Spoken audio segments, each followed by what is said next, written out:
Carl, can I have a Jaffa cake? Because I've just found a lump. I think... You don't mean me, do you? No. All right, good. Thanks, Steve. Now, we interviewed Karl there. I think we've learned a little bit more about Karl there. You did, yeah. And I'm going to interview Steve now, Karl, because I used to be... You concentrating. Don't put it all in at once. Carl, chew. Chew before you swallow. Careful. All right. I used to suffer with that a lot. What? Not chewing. The amount of times I nearly died as a kid. What? Forgetting to chew. Choking. Sure. Mint Imperials. My mum stopped. Drinking them with water. She'd have to hide them.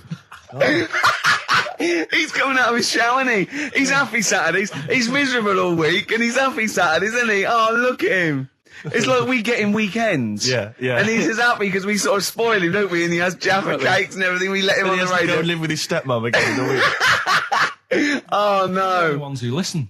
What do you Oh, say? really? Your girlfriend does, doesn't she, I imagine? She's been away for ages. I know. I imagine she just switches off after a while. But we love you, don't you? We're excited. We talk about you in the week, and we think you're great. So don't just think we're using you as cheap comedy material. I'd hate you to think that, Carl. Right. No, I'm going to interview Steve. You know, because I used to be a chat show host. Well, I am a chat show host. Well, Did you see me at Ricky Gervais? no. I worked on it and I didn't watch it. No one watched True, it. that's terrible. No one watched What it. do you think, Carl? I loved it. See? Are you thinking of Parkinson? And I didn't know Ricky then, so I'm being fair. Yeah. Yeah. Well, I'm going to interview Steve Merchant now. Okay. Live on air, XFM 104.9. We should say that more often. Yes. Ricky Gervais. Because they might tune, I think they've got a hospital radio by mistake. Badly Drawn Boy, Silent Sigh. Cracking tune, that. XFM 104.9. Maybe there'll be a few silent sighs around London on the 4th of May when, that's it, we're off the air for We are 3 indeed. months. Yeah. Wow, you're really getting into the DJ patter today. Yeah. Brilliant. Yeah, it was good. Yeah. Slick It's only things. taken, 5 years? Yeah. Now you're finally as good as Foxy. Coming up, Yes. that anecdote that Carl didn't get to last week about Neil Armstrong. Right. I can't wait. It's because he took 3 links telling us about the horse. Yes, of course. The horse. Think of that. Wow. I went out with Carl on Thursday night. Right. Right. It was one of the most enjoyable nights. We just went out for about 5 or 6 pints, a little crawl, and adventures happened around Carl. Yeah. And just me sitting talking to him was just incredible. I'm thinking that a competition would be win a pint with Carl. Yes. Just That'd be a hell they of a just gift. have to go for a pint and they can ask him anything they want. Yeah. He's just great. We met my friend, didn't we? Tell him all about that. Yeah. Yeah. What? Did you enjoy it as much as Ricky, Carl? Yeah, there was things I learned as well, which was good. Okay. You know his mate Robin, don't you? Yeah. You'll discuss that later. I'll tell you later about. He's got all his near-death experiences to come. Win a pint, and of course, coming up, Carl's homework was the quotes, and Carl's come up with a great idea to show that anyone can do quotes. He's invented a thing like faking it, where he's got 2 real quotes, Right. and he's made one up. Okay. And he's going to fool us. I bet we won't be able to. Brilliant. Sorry, what was the challenge of that? Look at him looking at us. What's the matter with you? It's just that before you were like, no, this is good for you, but What? now it's turning into a game. At your expense? Yeah. Have you only just dawned on you? Carl, well, I'm joking. It's great, honestly. It's really good. What was the Carl challenge last week? You said it. I thought we did the quotes last week. No, but I gave him a book on Happiness. happiness. It's all about happiness Right. and what the pursuit of happiness, and it's in sort of like quote form and everything. But Carl's gonna do a couple of ones and faking it just to show.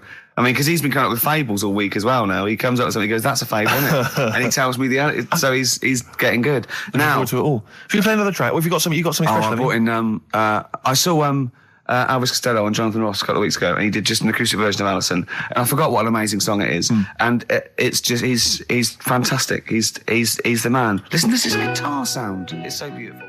Steve, you'll wish you hadn't told that wimpy tale when you hear just three random tales of near-death experiences that Carl told me. Right. Coming up. I mean, honestly. Really? At least you had stunt people and crash mats. Yeah. You got paid. Yeah. The things that he got up to just through stupidity Well, will put you to what? What one of them wasn't through stupidity? cakes. I'm already excited. The cake one. Yeah. Which one's that? Sorry, you had a near-death experience involving a Hold cake. on, I've got 3. I've got the paper round, the nicking slate, and the Mr. Freeze. What's the cake one? Yeah, I suppose the cream cake. Oh, yeah. Right, Play now a you're record. talking in riddles. Play Can a we have these record. next? Yeah. Play a record. Strokes, hard to explain. Like Karl, really. Yes. So, Karl, concentrate. You go on. So we'll leave the worm with the bacon wrapped around the head, shall we? Well, if you're ever caught in the jungle, Yeah. Always carry some. bit of Danish. Good advice. Lovely. So, would you like to start on your to Steve, because I've heard all these.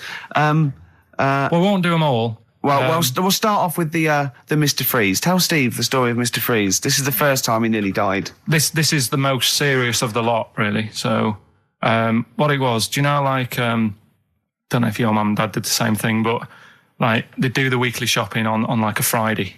Yeah. So when you got to Thursday, there wouldn't be much stuff left in the cupboard. It'd just be like, you know, your Jacob's crackers and stuff like that.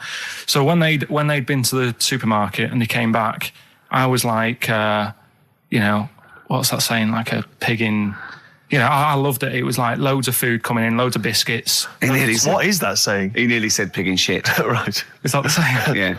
Right. So yeah, all this food comes in. Thank God he didn't. Otherwise he'd have been in trouble. That's true enough. Because he's culpable for our actions because Exactly. he's the producer. So technically, that twat's in charge. Go on. Right, so anyway, so there's loads of food, and I'm like, oh yeah, look at this, and chocolate biscuits, and you know, penguins and stuff. Bacon. And bacon. Just in case, you never know. So anyway, my mum and dad's putting the food away. Me and our kid are like, he's already grabbed something, gone back upstairs. It's like feral children. It's like a quest for fire. And then they run upstairs. What did he just sit under the bed, gnawing at some sort of pig's trotter? So I saw, do you remember Mr. Freeze Pops? I do, yeah. So they're kind of like popsicles, icicles. Yeah, but really long, like a foot long, right? Yeah. So I thought, I'll have one of them. So I grabbed it. Went for the nutritious stuff first. Absolutely. And like my mum and dad are putting this stuff away and what have you. And I rip it open and knock it back, right? Straight away, just right back like Swallow that. it straight away, yeah. But it went down the wrong way, right? So What, down your shirt? So I was like, oh God, I can't breathe. And my mum and dad didn't even know what I'd ate. Do you know what I mean? I ate it so quick. Yeah. And I'm sort of tapping my mum on the back, going, and she's going, oh God, you know, he's choking again, because I was always choking. If it was one thing, I don't know if I've got like a small throat, but I mean, even Ricky knows I can't drink that much, can I? Yeah. Do you know, or eat pebbles. I'm not a quick drinker. I'd always, I think I'm scared of like swallowing stuff. Yeah. And it was like bottle tops and mint imperials and stuff. I was always choking on stuff. Oh, jeez. So anyway, she's going, oh God, what's he picked up on it now? Drop it. So- And she hit his nose with a stick. So I was going, I'm choking. At this point, my dad had like, I think he'd put his share away, you know, his food away, and he'd gone. Yeah, I love it. Yeah. He'd gone to watch like Winner Takes All or whatever in a lounge, and I was in the kitchen, and I was starting to like I didn't care anymore. Do you know what I mean? I just got to that point where I wasn't struggling anymore. You just thought, I'm done I just for. was like falling to the ground. And my mum's going, you know, get in here, I think it's serious. And my dad comes in and sort of starts shouting at me, saying that's what you get for being greedy. He didn't even know what I'd eaten. Well, it was the moment to teach you a lesson, certainly. So he's there like that, and my mum's going, oh, look at him. And my lips were going purple, and my eyes were rolling into the back of my head. You look like Marilyn Manson. And so anyway, she grabbed me from behind and did that fireman thing. The Heimlich manoeuvre. Yeah.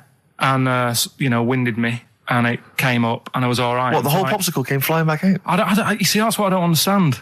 Because there was nothing there. No, just a little bit. No, it swells up, doesn't it? Because it irritated it. So it went down this sort of like your epiglottis. It went down the wrong way, like it went into your air canal instead of your throat, and it sort of spasms, and that's the fear. You just got to calm it down and relax. So in time, I would have been all right. Yeah, anyway. you don't. Well, no, yeah. you might have. So that's so that's hang on. one. So, but No. But the weird thing is, like for like 3 days after that, I felt like a sort of a special person. I went to school. I'm saying nothing. I did full days. a special needs person. Yeah. I went to school the next 3 days after that, I didn't like wag it or anything. I did full days. I love that. 3 days, turned over a leaf. Exactly. After 3 days, you thought, screw it. Yeah, did a quick history exam. But have you ever had that where you've like felt like I've been given another chance here? Right, next one. weird. That's popsicle. That's popsicle hell, we'll call that. Right, next one. Which one's the next one? Oh, what about your paper round? Right. Can I ask very quickly, did your life flash before your eyes like they say it did? No, I just sort of went really calm and like, I'm ready for this now. Right. I wasn't bothered, do you know what I mean? You had no regrets? No. It was weird. It was really weird. Yeah. But anyway, the paper round one.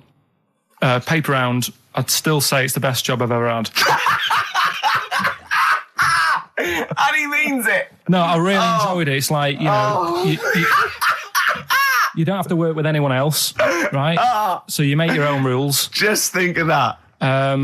You know, you sort of You're around. spreading information to people, vital information. Giving a service, and no one else is around. You know, you can just do what you want and think about stuff whilst you're cycling around on your bike. It's really good. Yeah. So anyway. Imagine the stuff he's thinking about when he's riding around his bike. So getting in the head of a salamander. So anyway, I loved it. And even though I only got like 50p a day, right, no matter what the weather was like and stuff, I used to get up at 4:30 and go and do the round. And why'd you get up at 4:30? Because I wanted to watch the Pink Panther at 5:30. So I wanted to get me paper round done. I said, why didn't you watch the Pink Panther? And then he went, I can't sit there thinking I've got my paper round to do. You'll ruin it for him. Yeah. So is it a good job or not? So 4:30 I was up and about. And this morning it was like winter, really bad winter, bad snow, you know, freezing cold, really windy and all that. And my mum said to me before I went to bed, she said, don't be getting up tomorrow. I'll give you the 50p. I said, it's not about the 50p. So, you know, people want the papers and stuff. So, conscientious. So anyway, I went to bed thinking, you know, that's it. I've told her I'm still going. So, you know, whatever.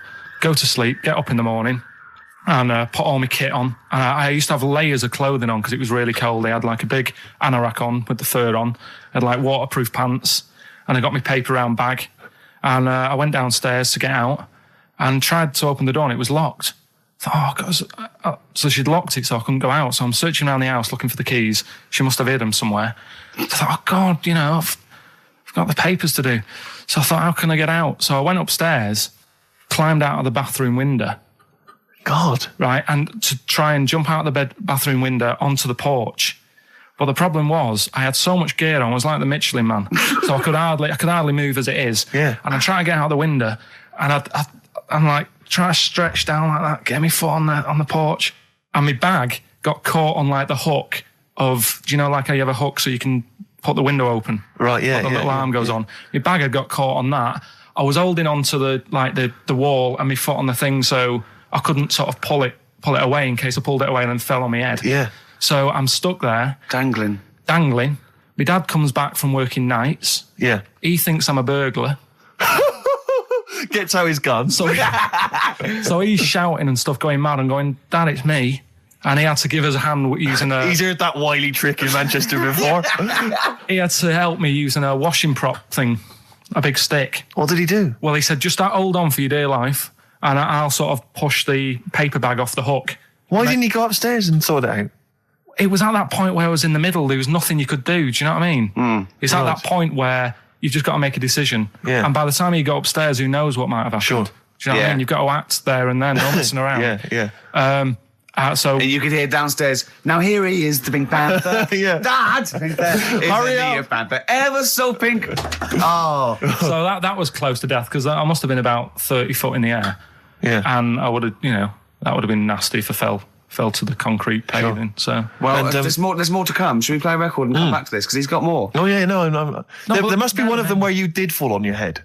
This is the one I'm waiting for. There's got to be one. That was explained so much. Yeah. I nearly did. Nearly broke my back. Jeez. Once. My dad said, I bet I can't kick me height. And I said, I bet I can. And I don't remember this. You didn't tell me this one. I bet I can what? I was in the garden summer's day and it was that era when like doing kung fu and all that was really popular. Sure. And I was like messing about in the garden, punching the tree and stuff. And my dad said... What a kid he must have been. My dad said, I bet you can't kick your height. Kick your height? What, you mean kick as high as yourself? Yeah, so I must have been like 5 foot or something then. And I said, of course I can. So I bet you can't. But instead of doing it on the grass, I did it on like the concrete bit. kicked it, actually did it. I went, there you go. But then, like, get my foot down quick enough and land. Oh, you paused to say, there, I've done it, as opposed to putting your foot back on the ground. And landed on my back, and I'd still get back trouble now. Do you? Because they say that, don't they? So, to cut a long story short, he gave me about 4 or 5 near-death experiences, and he went, and the whole point of this, he went, so that's why I think I'm going to die of something horrible, like cancer. And I went, why? He went, right, you ready for this? Yeah. He said, well, I don't check my balls. Wait. He said, I don't like the feel. Carl, always check your balls. Do you I check don't like the yours? feel. Why don't you like the feel of your own balls? They just, I mean, you know that I don't like bodies anyway. Right. Do you know what I mean? It worries me a bit that you've got all that going on in your body, right? And your skin's keeping it all in place. Stop. We're going down a whole other avenue of discussion. Let's play a track. Let's come back to it. Oh, right. I've brought in this. This is free. You'll know from the jeans commercials. Yeah, All Right Now. Long time ago. Yeah. All Right Now, yeah. But this is a great little track. This is My Brother Jake. His eating habits drive me mad because he's constantly whinging about the fact that he thinks he's got cancer. Every 25 seconds. Wait a minute, I can feel a lump. It's your cock. No, it's not. It wasn't there before. It wasn't there. It's a lump. I'm dying. Quick to the hospital. I have been. How many times have you been to like a doctor's clinic and sat in the waiting room, right? Carl, how many times have you been there, right, with a friend of yours? Twice I've been with Ricky.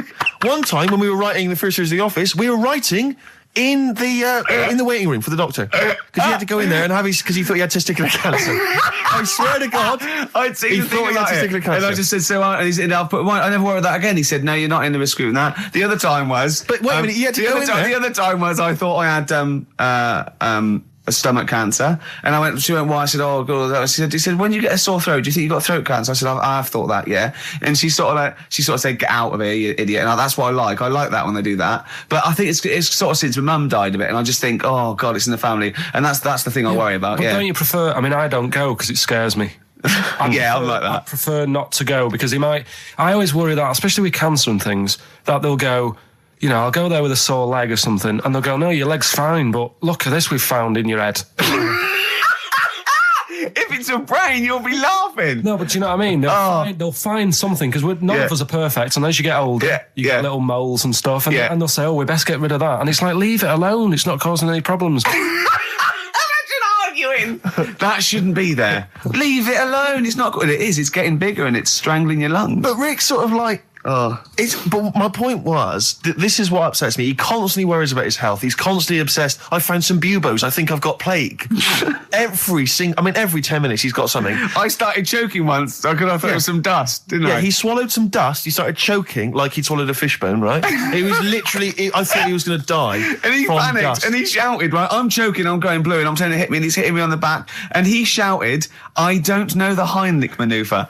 Yeah. And I was choking and dying, but then I wanted to laugh because he panicked going, it's like, if he's going to die, I want him to know that I didn't know the Heimlich manoeuvre. I did everything I could, but I didn't know the Heimlich manoeuvre, so that was why I couldn't have saved him. Dear. But my point is this, he worries about his health, and yet he eats like a child. He eats crisps, constantly, Coke. He keeps going, I've got a headache, drink some water. Yeah. No, boring, hate it. To say that, yeah. Chips, pizza, sausages, beans and chips. I've never seen someone eat so much. Sausage. I don't know how he's not bored of it yet. Sausage, chips and beans. Everything that's got to have cheese on it.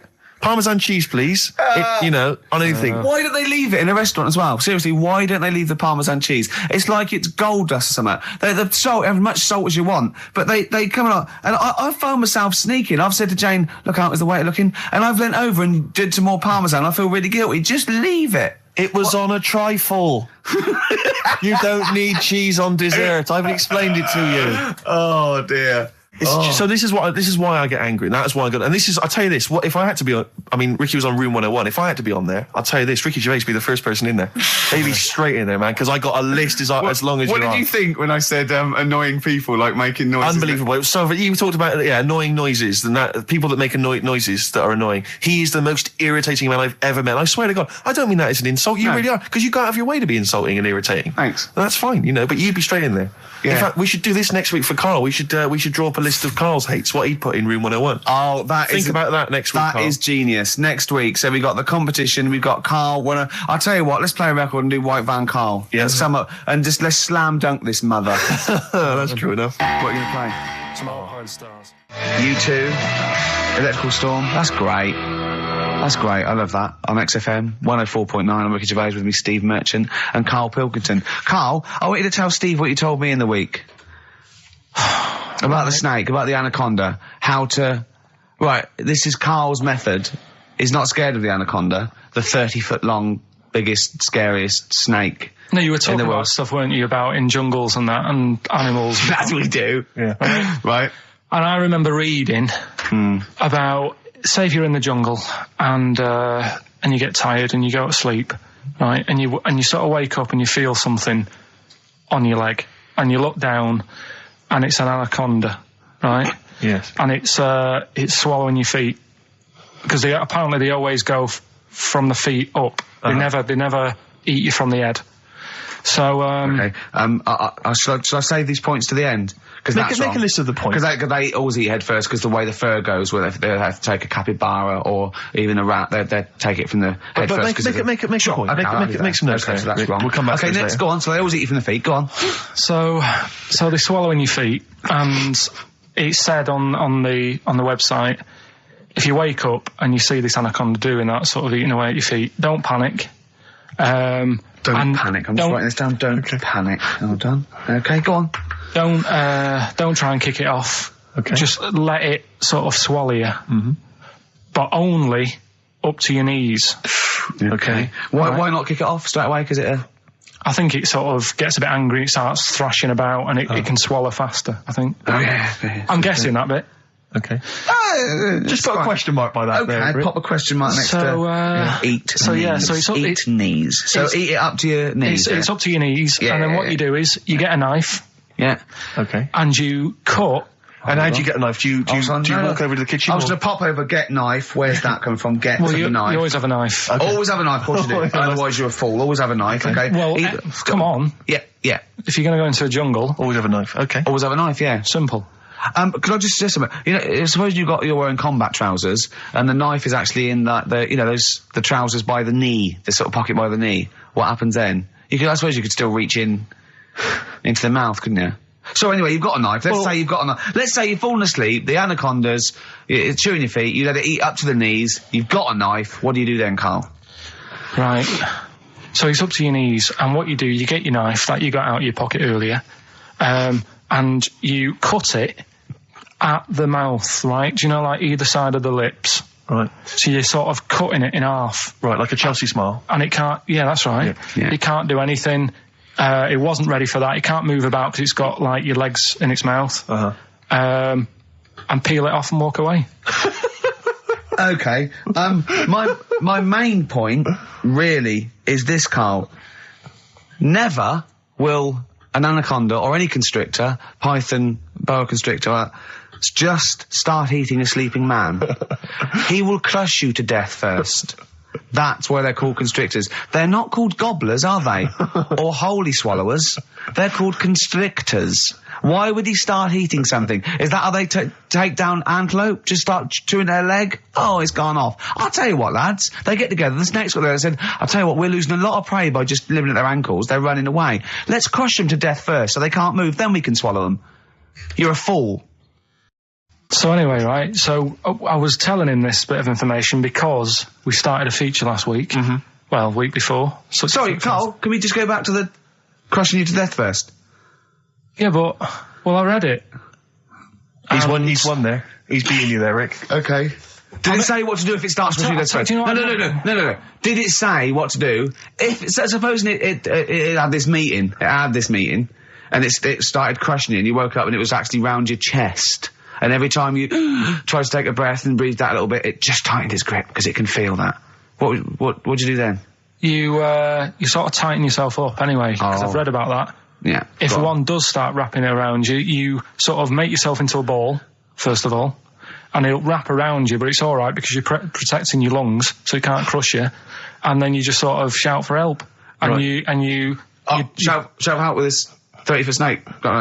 Do you know how it works? It gets as tight as it can. It can feel as tight as it can, right? With these huge muscles, right? Yep. Right? When you leave a bit of breath out, it tightens again. You won't be that out of breath. You haven't been running anywhere, so you can just go. What? And when do you get the new mouthful of oxygen? Just breathe very slowly, like you do. How? Do you know what breathing is? Do you know what breathing is? It's extending your rib cage, right? Intercostal muscles between the ribs. Contract like that. Okay, making the rib cage expand, which pulls air in through. It's like a bellow. That you can't just breathe via the mind. It's a physical process. It's your rib cage. Well, maybe I'm special, but I can do little breaths without my rib cage. Play a record, Steve. Yeah, you're special. Play a record. No. You can't take little breaths without moving your rib cage. Can I just give you the titles, because we're running out of time? We've got a competition to do. Okay, all right. Let's just leave the anaconda discussion. Why don't you agree to disagree, and we'll see who survives if you crash land in the jungle. Right. All I'm saying is think. Do you know what I mean? Oh, okay. And what was the girl deaf 4 years hit her head. Yeah. That's just. What have you learned from that? What is that? Well, imagine how happy you'd be. Remember that time when I nearly died when I choked on a Mr. Freeze pop? Right? No, tell us that one again. No, I told you, didn't I? Tell us again. Yeah, but the people will remember it, and then it's. They weren't listening. Go on. What happened? It was ages ago when my mum and dad used to go out shopping on a Friday. 1970s? Get the food in. get a week's load of food in the cupboard and that, and we'd, they'd come in with all the food, and we'd all be like, oh God, there's no food left on a Thursday really, so we'd all be hungry on the Friday by the time the food got in. I love that they wouldn't eat it. I imagine him like jackal puppies. Yeah. Just like licking your parents' mouth for food as they come through the door. So they come in from the supermarket, they're emptying the box. Our kid had got some biscuits and what have you. Frenzy, just a feeding frenzy, like pigeons. I grabbed the Mr. Freeze pop and knocked it back really quick, but it wasn't frozen, so I knocked it back so it was like a liquid, and it went down the wrong way, right? And I was choking, right? And I nearly died. It must have been about, how long can you go before you die? A couple of minutes to do it. I reckon about a minute 50. Right, I was really close to dying. How do you know you were close to dying? Did your life flash before you? No, but I just was like... There's loads of instances of him eating pops. Yeah, exactly. I just was dead. 40 of those. Whatever, right? Anyway. What do you think you'd see if your life flashed past you? What do you think, which elements would stand out for you, do you think? Start now, go back. What do you remember? What's the first thing you remember? As a kid? Yeah, just tell it now. Being in the hall and having our dog licking my face. That's your earliest memory? Yeah. Okay, what's the next one? Right, next one's probably being at primary school with Lindsay. Yeah. Was that your girlfriend? Well, a little friend who was a girl. Sure. Yeah. And we used to have like tins with letters in, and you'd have to write stuff. But anyway, what were we doing? Right, so anyway... I'm intrigued by the dog that was licking your face. Well, bin that. We work with that. No, it's a great feature. I just think you need to be a little bit more careful about what you consider to be education. Funny. I fell over. All right, well, we'll work on it next week. Play a tune, and what have you got for us? Because we've got a big competition. Come on. Do the competition. We've only got 25 minutes. Come on, don't worry about it, Carl. Play a tune. We'll come back with Rockbusters. What are we playing? Let's play a bit of Tupac. Oh, that's what I'm coming out to, isn't it? Yeah, Fight. Exactly. Yeah. Imagine it. Whack it up, whack it up. I did Crusaders for I think I lasted that out for about 4 weeks. What's Crusaders? Well, it was my mate, right? He was religious. Uh-huh. And I'm not really. But no, I mean you believe in ghosts though and shadows pushing people off bikes. But go on. But it's the same time. I think I told you once before that I went to the church with this lad because I swore, and he said he was going to tell me dad. Yeah. I was effing and jeffing. So he said, if you come... Is that how they get people to church nowadays? I love that little kid that, he hasn't got the idea of the protection game. There's nothing in it for him. Either you turn to religion or I tell your father. Right, so I went to church with him and that, and then the next week he said, I know that was rubbish and you didn't enjoy it. It's when I got kicked out for messing with a tennis ball in the pews, right? I don't think we've heard that, but I don't think we could possibly go into that now. Summed it up. Yeah. So, well, no, come on. We'll come back to that. You had a tennis ball and some pubes. No, in the pews. In the pews, right. Yeah. But anyway, so I went there and I said, I don't think much of this church thing. It's a bit boring. Sorry, and so you went to church and you ended up in the Crusades? No, it's called Crusade? Crusaders. What it is, it's meant to be the fun part of religion for kids. Right.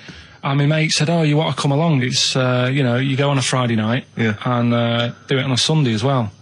Right. So I went on the Friday night. It was brilliant. They had Sabutio, played table tennis in this dead big old house. And what do they do at the end? Say, "I hope you enjoy yourself. Remember, God gave you all this." Well, it's sort of enjoy the simple things in life. You don't need computer games. You can play table tennis and talk with your friends. Yeah. And blah blah blah.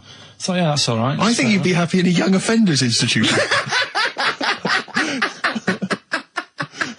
You get to clean the toilets there. But don't forget, Carl, I think God invented Nintendo too. Right. Well, anyway, so that was all right. I loved it on the Friday. Yeah. And my mate said if you go for 4 weeks in a row without missing a day, you get a free badge. And salvation. I don't like all this sort of being stuck in stuff. Do you know what I mean? That's what I didn't don't get tied down. Do you know what I mean? It's like, every day. Yeah. Right. So, anyway, so you've got to come again on Sunday. So I thought, well, we'll have another game of table tennis. It'll be all right. Yeah. So anyway, I go on the Sunday. Who was this servant of God? Right. I go on the Sunday. It's like a totally different club. There's no table tennis.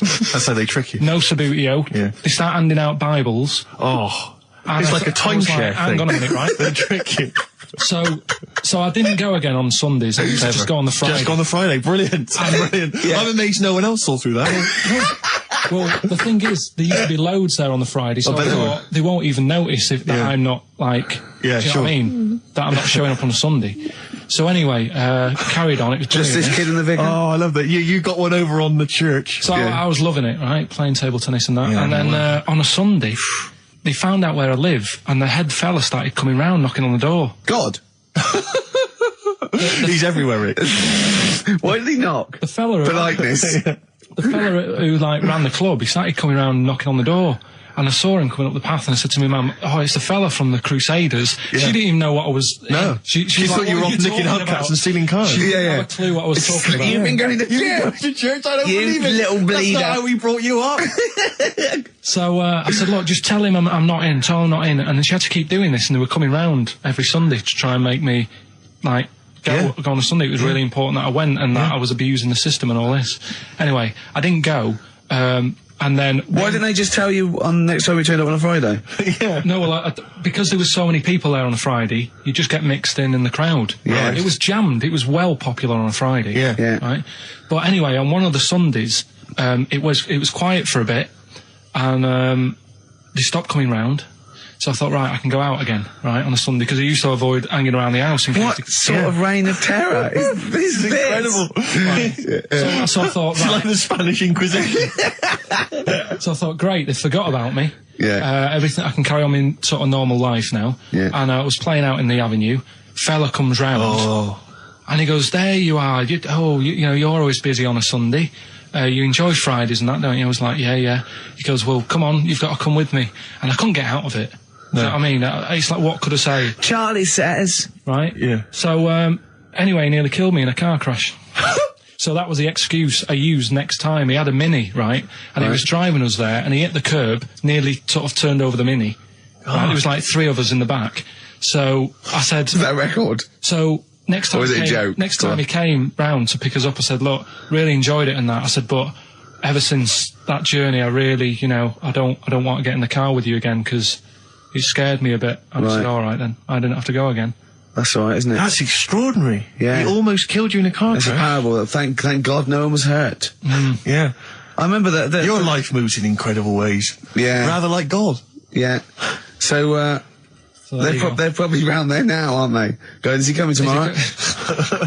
What we got? Well, are we talking about the prizes next? Well, let's talk about the prizes. We've got the big game Rockbusters coming your way soon, Rick. I know you're excited about that. And is there more Educating Ricky this week? Have you got that planned? There is. We are struggling on that feature a bit now because I feel like we've covered a lot of topics. Yeah, I know. Well, I know about hairy Chinese kids and deaf people that hit their head and can hear again. Sure. So I don't think there's lots more to learn in life. Lady Stardust off Ziggy Stardust and the Spiders from Mars on XFM 104.9. I'm Ricky Gervais, Steve Merchant. Karl Pilkington is in the middle of educating me. Then, educate me. Right, so, I've learnt that you can, fiddle around with your brain when awake. That's brilliant. I've never been a fan of doctors, though, so this was a good one for me to look up, because... Yeah. Did I tell you the time... when the doctor said I was going to die. All right, keep talking. Right, ages ago, must have been about 15, right? And at lunchtime there was this. We used to have a choice of stuff to do at lunchtime, right? We used to have like a burger place that had an arcade machine in it, right? So we used to go there and play on that and have a burger. Or there was this baker's, right, that my mum worked at, and did great cakes and stuff, right? So she used to like bring some home and that, but she couldn't always bring them home every night because, you know, they'd cost money, and she used to get them for free. And they used to say they'd rather chuck them away than give them to the staff because there's a chance that the cream might be off. Right. Right, so they used to chuck them round the back. So I used to go around the back with my mate and eat a load. Brilliant. Scavenging, eating out of bins. No, it wasn't out of bins, they were still in trays, but they just stacked them up near the bins, right? So this got out, I mean, it used to be chocker. Once the school found out, everybody used to go there, and it'd be like, well, have a cake. The headmaster crawling through, fighting the kids off. Right, so I'd have, you know, you'd just eat, I don't know, 6 jam donuts or something, and then you'd spend your dinner money on the arcade machine. Brilliant. Right? So it was a good afternoon, really, right?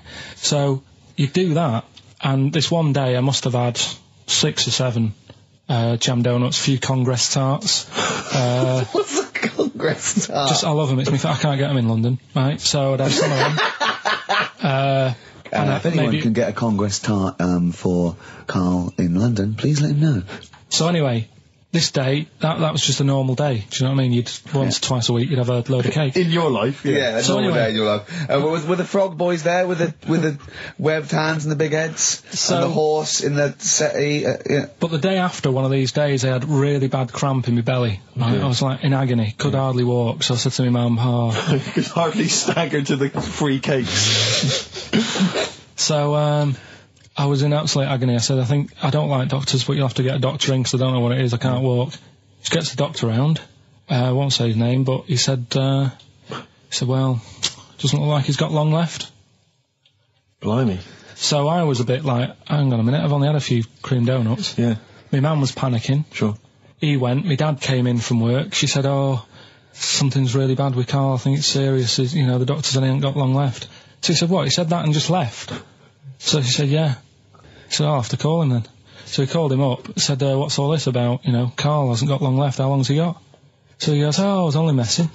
He's just had some bad cream. Can you believe that? Well, the thing is, I like the fact your mum didn't ask any questions. I know. She didn't go into detail. Can you I- explain more, Doctor? No, I got a shoe off. No, but she doesn't. She doesn't like talking. you know, I don't want to diss you or your family, but I imagine if I was there, I'd have known the doctor was joking. Yeah. That's all I'm saying. I mean, I sound very arrogant there, but I imagine he went, what's he been doing? I had about 6 cream granules. Oh, right. Oh, wow. He hasn't got long to live then. I'll see you later. That's what I think the doctor did. Yeah. It's like the idea your mum just let him go. Yeah. Terrified, thinking, well, I'm not going to probe him. He's that's it then. Dad comes in. Hi, honey, I'm home. Anything happened? The doctor said Karl's going to die and then left. Did he? I'll call him. But anyway, that's why these sort of things fascinate me. Come on, someone talk. I'm looking at his face, his headphones are too loud. Instead of turning them down, he's just grimacing, going, these are too loud. I don't understand it. Yeah, how have you lived this long? How did you make it to 30 without getting squashed or eating something deadly poisonous? I told you, I used to choke a lot. We've had an email from... Placebo, the bitter end. We've had an email from Andrew Forrest, who has just simply entitled it, Karl Pilkington. Oh, Karl Pilkington. What do you think of that? That's got to be your new name from now on. Oh. I had a mate who used to use it. What, he used to call you that? Yeah. Was that your nickname at school, Pilkington? No, it's not my nickname. It is now. No, it's not. It is now. Pilkington. Pilkington. Oi, Pilkington. Oi, Pilkington. Pilkington, do my homework. Where do you Actually. live? Where do you come from? Pilkington? No, there's this lad who called Mark, right, who used to go to school with, who used to call me that. And his mum, right, was like obsessed with cleaning. and I was never allowed in their flat. He makes the place look untidy. So she used to, I don't know if it was just me or all his mates, but I used to turn up and she goes, yeah, he is in, but you know what you've got to do? And I used to have to go round the side of his flat, and he had a computer, right, which I used to play. I didn't have one at that point, but he had one. And I used to have to go round the side of the flat and stand at his bedroom window with his window open, and I'd be sort of leaning in playing the game. You are joking. I'm not. His mum. You had the weirdest upbringing I've ever heard. The things you were willing to do. It's the strangest. What is this town like? No, I stopped going. Was there always music? Right? There's the horse in the house there. Oh, look at these two kids with big heads and webbed feet. All right, Ronnie. All right, Reggie.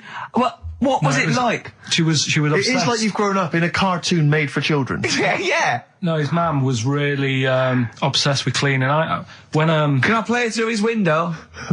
I used to. Mrs. Ramsbottom, can I play through Mark's window? Aye, you know what you have to do. She used to be up till about 3 in the morning. Pilkington again. Have you washed your hands? What, up till 3 in the morning? Washing? She used to be up doing the tiles in the kitchen. Washing until 3 in the morning? It's at 3 in the morning. And for ages and ages, that saying that out on the tiles, I used to think that came from, like, his mum. Because she was out, like, cleaning them late. So, till I was about 13, I thought that saying, out late, on the tiles, was... And now you're not confused by anything. Well... There's no misunderstandings in your life now, is there? So he was allowed to walk in and out of the house, was he? No, he was alright, and he used to come round to ours a lot, and my mum used to get these pies from Hagenbach's, right? So... I don't know what that is. It's at that bakery where they used to chuck the cakes out the back, I'll tell you about. Yeah. And you ate six? He loved it, but I could never go round to theirs, or if I did, it was like, well, yeah, he is in, and I'd go, alright, and then I'd walk round the side of the flat. Stand outside. Why did you ever knock at the door? Why don't you just go around and knock on the window? Just to check he's in, because he wasn't always in his room. If he was in the lounge, he'd have to go to his bedroom, and then that's to meet you. This is the strangest. And you'd play a computer game through the window. You say it was a flat. It wasn't like a 5th story one, and you had to get in one of those kind of cleaning contraptions and like winch your way up. I love the idea of that. So, Pilkington. So, right, we're done. What's this? What have you got me any chimpanzee that? We've got monkey news still to cram in the next. Let's do monkey news now. I need some monkey news. No, I think we've done enough here, right? What do you mean? I think we've done enough here. We'll play a little song, eh? What? Play the verve. All right. Eminem, Sing for the Moment on XFM 104.9. I'm Ricky Gervais. With me, Steve Merchant, with 5 little hamburgers. Got 5 burgers here, yep. And so I don't know, how should we begin, Carl? Do you want to just look at the size of these burgers? Look, they can see it on webcam, can't they? They can see us stuffing these burgers into your mouth. Mm. And by the way, I'm filming this, Steve. Look, brilliant. Look, I've got a little camcorder. Yeah. We'll put this on unseen footage on a DVD or something. Or maybe on the website. On the Oh, Carl, what if you break the record? Okay, Carl, I'm coming around now to just monitor this and adjudicate. What's the web? If you want to see this on the webcam, what is it? xfm.co.uk. Right, okay. Hold on. Can I, Steve, I'm not being that? funny. I'm not being funny, right? But I think I have got like a bit of a wheat thing. You've got a bit of a what? A wheat allergy thing. Don't give me that. No, seriously, my head's... I've been eating a lot of shredded wheat recently. And my head's got a bit bigger. Carl, I don't think you can let us down now, mate. So you just got to put that... No, I can't put that like that in my mouth on its... I've got to break it up. I've got to break it up. You can't break it up. Can't break it up. It doesn't say you can on the rule thing. It does. It doesn't. I can't look. I physically can't. Try it. I can't look. I'd have to be Jay Goody to be able to do that. Seriously, look. Try it. Yeah, I know, but you're not approaching it right. That's it. Come on. That's almost done. Oh, God, he's not going to do one. Keep going. That's good work. Keep going. How do I get brilliant? Keep pushing. Ease it in. Keep pushing. Get one in at least. Ease it. Get one in at least. Get one in. Ease it in. Get one in. Push it. That's one. Let's go for another one. R.E.M. Night Swimming. It's a lovely song, isn't it, Carl? Huh?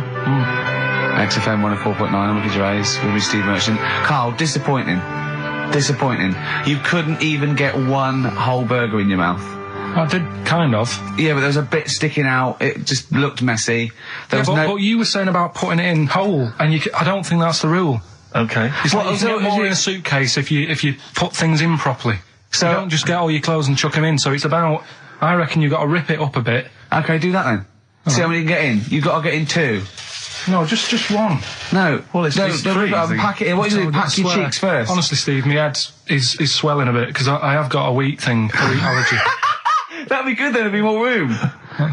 Right, okay, look, Carl is now just sticking it in his cheek. Yeah. Don't eat any. You can't swallow any. It's like a hamster. You got to work it like a hamster. Yeah, stick it in. Come on. He looks like Marlon Brando in The Godfather. Come on. Don't lose any yet. Right. Pack it in, then use your fingers to pack it in. Come on. Wedge it in. Like you're grouting the bath. I can't do this either.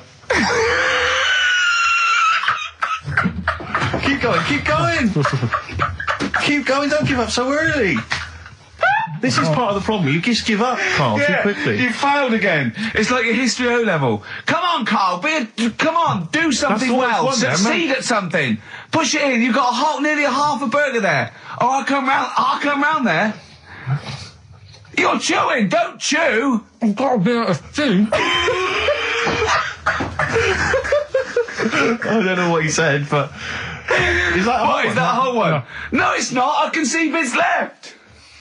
Come on, Carl. Come on, keep working at it. Keep working at it. Look, there's so much space in your mouth, I can see it. He's going red. Okay. Okay, we'll do another one. We'll do another one. That one then. We're doing a... Oh, are you alright? Are you going to be sick? Are you alright? Alright. Oh God, should we play a record? He's making my eyes water now. Oh. Okay, I'll find a different one for you. Find a different one for What him. about most grapes eaten in 3 minutes? I'll go. Do you want to do that? Grapes are Most easy, aren't grapes they? eaten, that's easy. Great. Come on, grapes are easy.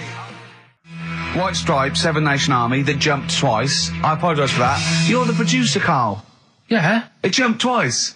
Well, it's not my fault if people are slipping around because of burgers on the floor. You're trying to squeeze my head when the song's playing. What difference does that make? Well, anyway. Right. Don't do any. Right. I've just got some grapes there. We've counted them out. What's the record then? Okay, well, the most grapes eaten in 3 minutes. You've got 3 minutes, Carl, and you've got to beat Matt Hand from the UK, who consumed a total of 133 grapes in 3 minutes on the 8th of November 2001. Right, there's 150 So 150 in there. Right. Okay. So you've got 3 minutes. What are the rules? The rules You just are... got to eat them and swallow them. And it's like Cool Hand Luke, right? You got to just stuff them in and don't choke, because I got worried with the burger. That's a good advert for McDonald's, isn't it? Not only was I impressed by the cheapness of them, but he couldn't even get one in his mouth. Yeah. So value for money there. Maybe they'd like to send us some free stuff. Yeah, free or just money. Any some money would be good. Next week, Carl, you're eating Sony Walkmans. That's right. Yeah. Available for... Right. Right, Carl. Right, I think this is going to be good, right? What we're going to do, right? We've got Song 2 by Blur set up. We know that's 2 minutes, so you can play that, because that'd be boring radio hearing Carl choke, wouldn't it, for 3 minutes? Exactly. So, when I say go, Carl, right, I'm going to go right on the minute, right? You've got to have a handful of grapes, and you've got to press Song 2 by Blur. When we come back, you'll be stuffing your face. Hold on. You don't ever do that. How can you work the buttons? I can do that. No, I don't think you can. You cannot touch the grapes until the opening note Yeah, of but Song hold 2 on. begins. When the Blur 2's, when Song 2 stops, can we just push up the fader? So because you'll be stuffing Don't worry, your face. we're almost. Let's go. If we go. Okay. Any second now. Okay, right. You're Okay, ready, 3, 2, 1, go! And he's off. It's good work from Carl there. He's approaching it cautiously to begin with. Cautiously. And he's keeping Well, let's just, just keeping people up. Come on, don't make him laugh. He's choking. He's choking. Oh, Carl. Quick! Keep going, Carl. Come on! Come on! What happened? Did he just throw up? No! Don't make him laugh! Oh, Come on! we can make wine.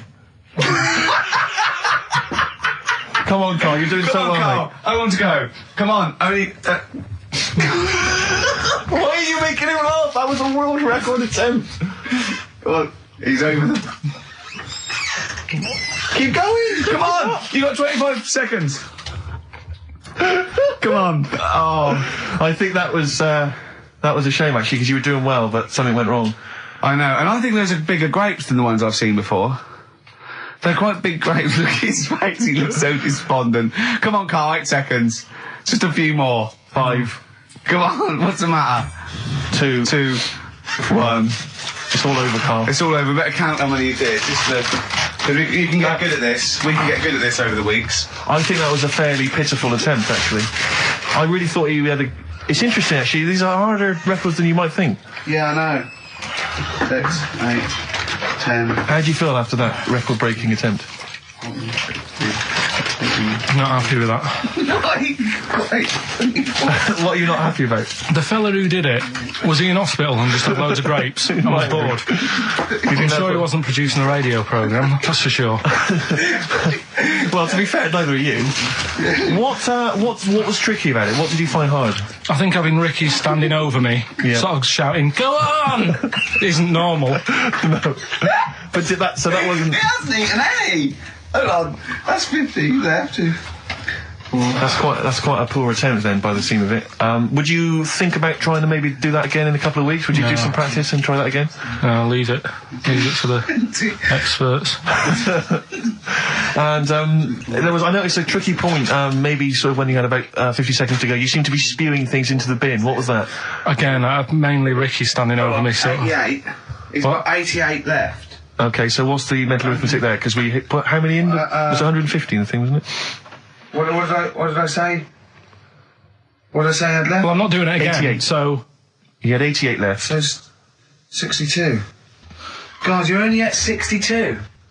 What's the matter with you, Carl? There's people start you at 62. That is rubbish. That's disappointment. Let's leave that. So you failed on 2 world record attempts there. 62, and the record's that is rubbish. What were you doing? Oh yeah, but like I said, I've got a small throat. I can't drink a drink quick. Ever since the Mr. Freeze Pops when I was 6, that I nearly choked on, I nearly died on. I can't go back. It'd be like asking, I don't know, someone who got run over to play Frogger or something. What's Frogger? What, you mean real life computer game? Well, just a computer game brings back memories, doesn't it? And I can't do that. What's Frogger? Does Frogger get run over? Yeah. It's a little frog that has to run across a busy road. Do you know who he reminded me of? Apart from Hamburglar and Zippy and all that. When he was munching those grapes, because the shape of his head, it looked like a game of Pac-Man. Yeah. It did, as he was getting to him, it looked like... You should have had that music. It looked just like it. Oh, God. Do you remember there was a board game version of Pac-Man? Was there? I mean, the only thing that Pac-Man had was the fact that it was on a computer and it was a little face eating things. But imagine that as a board game. But there's board games of, like, things that you don't need board games for. Yeah. It's like there's board games of charades. Do you know what? You don't need that. It's like parlour games. Board games of let's watch the telly. Yeah. Let's play sit around. And it's all like 1999. You don't need it. New from Mattel, a stick. Simply run along, clanking it against a fence or a metal grate. It's fence stick. In a picture of it, oh, Nan, that's my stick. I'll tell you That's what. my fence stick.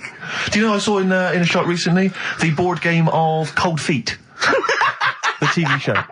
That is a winner. You are John Thompson. Yeah. Go back. Yeah. It's a good game. Drink 8 pints. Go on. Songs of phrase.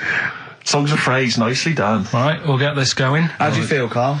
Yeah. Again, disappointment. Disappointment probably to your family and friends. Well, I don't think they'll be that gutted, to be honest. Right, songs of phrase. Well, Carl, why don't we beg him to come up with songs of phrase? Because it's a big tease. People love that. Yeah. It's one of the hot new We've got quizzes. one more thing for you to eat. No, I'm not doing any more of that. Seriously. Play a song? Right, songs of phrase next. Right. That was rubbish, that half hour. Rubbish. That's great. Roots. The Seed, XFM 104.9. I bet that is a record. Eating grapes whilst DJing. Possibly. I'm assuming if there's any listeners out there that have a record-breaking attempt they'd like to see Carl undertake in future weeks, they should email in. I think Jono's got that one. You know, we should give the prizes away. Yeah, well, Carl. this has been dreadful. This thing. We started off well with him trying to force burgers in his mouth, and then he come up with this tat. I mean, this is the end of this because it's. I mean, it was shoddy to start with. No little duo couple. Well, this is not only. Well, I'm just saying. This is what I was saying in the pub yesterday when you try to be sick on my leg. I was saying, come up with new ideas if you don't like them, but you diss them on air. Well, it's just disappointing, isn't it? And right. Right. What's that? I was disappointed when I was choking before. We were disappointed as well. Yeah, you didn't try. You didn't try with the grapes. You were just like chewing on that. You meant to just throw them in and swallow them. That's Feeder, Just the Way I'm Feeling, on XFM 104.9. Ricky Gervais, Steve Merchant, Claire Sturgis. Well, he's defying me. He's not calling in. We're going to give out his number and he's not calling in. That's even more annoying. Who does he think he is? I don't know who he thinks he is. I'll tell you what. I'll tell you who he is. Yeah. He is a little bold Mancunian. Let's never let him who he forget that. is.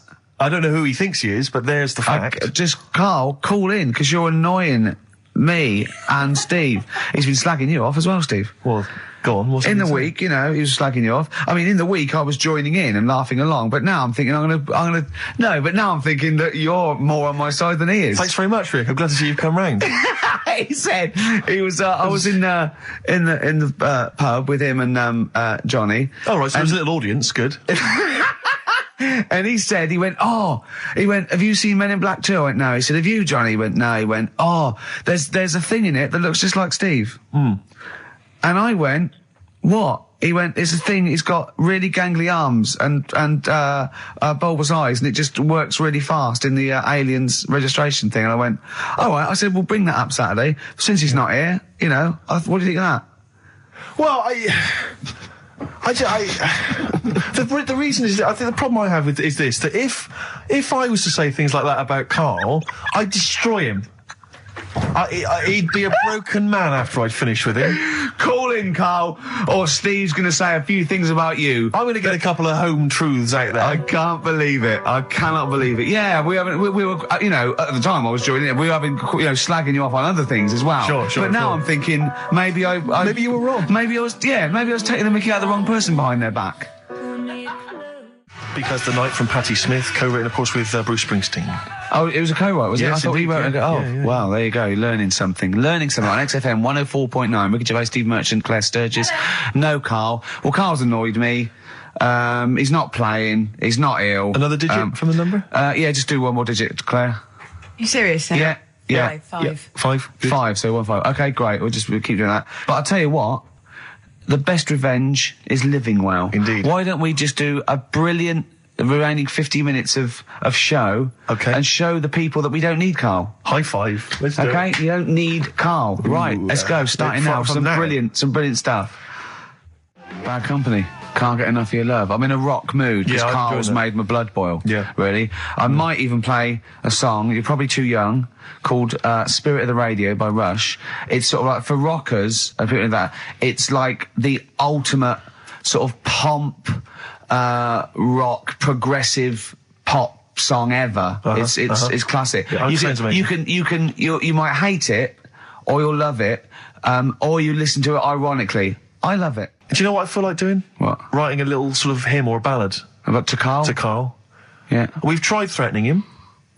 That's not worked. Give out one more digit. We got half hour to go. Because there are 3 digits, so it's what is it? 07968. Yeah. 15. Next digit, please. 7. Okay, 157. Right. I hope you're making a note of that. You'll be able to phone Carl, leave messages, tell him what you think of him. Unless he phones. He can stop this at any time by just simply calling here in the studio. You can just call and say, okay, don't... you can just call and say, please don't give my number out. And I'll go, as I always do, when I'm winding him up and I'm slapping his head and I'm sort of like spitting on him and stuff. Eventually he goes, shouts, stop it. And I go, well, you only had to ask. Exactly. So if he calls, I'll go, you only had to ask. Yeah. Oh, the phone's going. Play that break. I'll answer the phone. phone. It might be Carl. Oh. Wow, here's a bit of a turn up for the books. Karl Pilkington on the line. Right. Yeah, where you been? I'm off ill, aren't I? Right. Okay, what's the matter with you? Just, a bit bunged up and that, and got the shakes, got that sort of, that shaky thing to get. Yeah, that's because you didn't eat last time when Suzanne was at work. Yeah, well, I think that's what brought it on. Plus, she was away in the week and I put some wet jeans on. And I think that's what's caused the problems. Well, when did you put them on your head? No, they were just on the Maiden and the legs felt dry, but they just on the what? On the what? Have you got the Maiden? What was she doing there? What do you mean? On the Maiden that you put clothes on. What? Your clothes horse. Maiden. Your clothes horse. Well, yeah. Right, okay, so you put wet jeans on, yeah? So that's why I'm ill and that. I'm Right. having a good time. I've been watching the football. So you're just sitting at home watching telly where you could have been sitting here? Well, I would have been better off there because I've got a chair there. I've got no chair at home at the moment because Why? I sold it last week. Why did you sell a chair? What, you only had I one was chair? telling you. What? Look, can't we just, I just was calling up to let you know I was alright and that. We're not interested in that. We want to know about the chair. I sold it. I had a little two-seater and I sold it because I'm getting a new one, but I've got to wait another month. So you've got to sit on the floor for So a month. you sold a chair before you had another one? Well, she might not have wanted to buy it in a month or something. So I got rid of it whilst I could. She was alright, bloody. We'll talk about that next week. Oh, you're going to be in next week? I look forward to that then. That's a dynamite piece of radio to tune in for. The Yeah. day Carl sold a chair. Brilliant. Alright. So you alright then? It's going alright? But why did you take this long to call? We asked you to call since the very Because I was beginning. We've been watching phoning you. Why is your phone Yeah, switched off? I heard the beginning. I heard the beginning of the show. I thought, yeah, it's going alright, did air and stuff. Turned it off.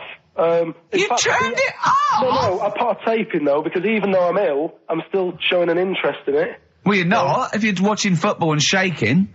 Yeah, well, I'll listen back to it later, so I hope you haven't been dissing me. No. Right? Definitely not. Don't I'll listen be back to it. It's not worth it, but we haven't been dissing you, no. And I've just been watching a bit of football, right? Did you watch the Monkey programme last night? You told us to watch the Monkey programme. We all stayed and watched the Monkey programme. Alright, wasn't it?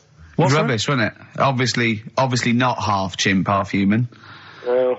I mean, they missed out a lot of the interesting bits. They didn't have any interesting bits. Those are bits that you made up to make it more interesting. The bits that I told you about 3 months ago before they decided to make the programme. Yeah. What were the bits that you came up with? Well, they missed out the bits about, the zookeeper. Right, there wasn't a zookeeper. Yeah, go on. Well, there was, but they left that bit out. Well, okay, They fine. left out- And they left out the bit where it ran from there in I'll be honest, 1975. In terms Did of those that did research, they actually went and filmed it. You read it on the internet. Yeah. Yeah. Chances are you're the one with the facts wrong. Yeah, I think they also left out the bit when it jumped over 3 double-decker buses on a Yeah. motorbike. On Evil Knievel's motorbike. Yeah. So, Alright. I can't believe it. I cannot believe it. Not only do you not bother turning up, but you turn off the radio and start watching football. Yeah, I turned it off, but I've recorded it. I'll listen back later and sort of tell Well, what you. good is that? Sort of, I like to keep it in shape and that. I'll have a word next week. All right.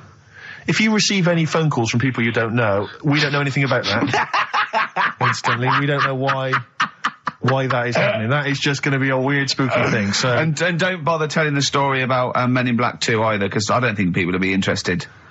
actually, on the subject of Men in Have you Black seen 2, that? What? Have you seen that, Steve? no, I haven't, Carl. Tell me about You it. should see it. Go on. Why? Because there's this thing in it. Go on. Uh, What, a stupid, bald Mancunian tosser? no, weirder than that. There isn't anything weirder than that. Big eyes. It was gangly. Keep talking. And you've got to see it because you wouldn't believe how the likeness and that. You've got to get the film out tonight. Right. It's not as weird. It had a normal voice, right? He's done you and he's not even here! I'll tell you what, mate, it ain't worth coming in next week. Oh, stay on the line, Carl. Play a record player. Kings of Leon, Molly's Chambers. What do you think of that, Carl? All right. There's a surprise. Oh, Another I tell you what, insightful remark. Steve is not a fan now. Not only does he know you've been slagging him off behind his back. No, I wasn't slagging Steve. If you get it out on the DVD tonight, you'll know I'm not slagging you off. It could be your brother. I love the fact that it makes it worse, but he's thinking you're going to go, oh, he wasn't slagging me off. It does look like me. I do think I'm an alien. I love the fact that you hope Steve will go, he's got a point. It's a spitting image. Yeah. I am, seriously, Carl, I'm really angry. I'm so angry with you at the moment. You haven't seen it yet? No, I know, because I know what it's going to be, and I'm just... Why? I'm fuming. I'll tell you why I'm angry, because he doesn't do it in jest. No, but what do you think it's going to look like? What do you think this thing's going to look like? Going to look ludicrous. It's not going to look anything like me, but No, he's going to honestly, it does. pretend it does. Does. Go on, what? Go on. No, it does look like you. Yeah, of course it does.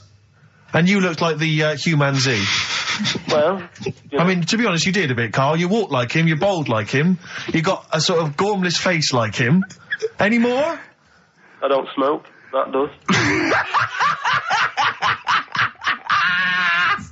I'm not arguing with you. I'm not well on that. Oh, you're not well. What exactly is wrong with you? You whinger. Well, it's just, do you know, like I always tell you about the restless leg syndrome I've got? It's like Yeah. that, but all over. So you're just shaking around the house? I'm just, yeah. What do you look like, Elvis? What are you doing? You're shaking around the house. I'll tell you, with your bald head, you probably look like an enormous vibrator. Oh, God. That's what you probably look like if you strip naked. Oh, you'll have the Scottish widow coming round. Oh, dear. That's, what's her name, by the way? I heard you talking about that. That's, Amanda Lamb. Amanda Lamb, who's in the Place in the Sun programme. Is she actually a widow? Is she a Scottish widow? Hoots, man, my husband's dead. Do you want any money and a bit of my clam? Brilliant.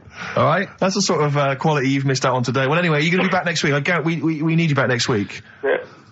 Yeah. Well, how do you know? Also, how did you know you were going to be ill today? Because you phoned and arranged this yesterday. Convenient. And I spoke to you yesterday and you didn't sound very ill. I felt ropey yesterday. You've got a bit of a bunged up nose. Even though I have a bit of a bunged up Even though I was ill, I still sorted it out. Yeah? I'm a little bit sweaty. Even though I was Carl, ill, sorting it I out does sorted not mean out. you phone up Sturgis and send her down. That's not sorting it out. That's making things worse. Have you learnt nothing?